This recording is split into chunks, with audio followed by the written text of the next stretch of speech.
بسم الرحمن الرحیم۔ السلام علیکم ورحمۃ اللہ وبرکاتہ۔ وہ استغفار جو رسول اللہ صلی اللہ علیہ وآلہ وسلم کو بہت پسند تھے، دن میں بار بار یہ استغفار پڑھیں۔ تو شروع کرتے ہیں۔ بسم اللہ الرحمن الرحیم۔ رب اغفر وارحم وانت خیر الراحمین۔ یا رب معاف فرما اور رحم فرما، تو سب سے بڑا رحم کرنے والا ہے۔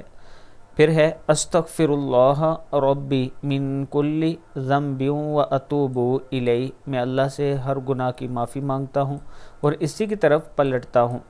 پھر ہے اللہم اغفر لی وارحمنی۔ اے اللہ مجھے معاف فرما، مجھ پر رحم فرما۔ اللہم انک عفو تحب العفو فاعف عنی۔ اے اللہ بے شک تو معاف کرنے والا معافی کو پسند کرتا ہے، اس لیے مجھے معاف فرما۔ اللہ تعالی ہم سب کو بار بار یہ دعائیں پڑھنے کی توفیق عطا فرمائے۔ ویڈیو کو آپ دوستوں نے آگے ضرور شیئر کرنا ہے۔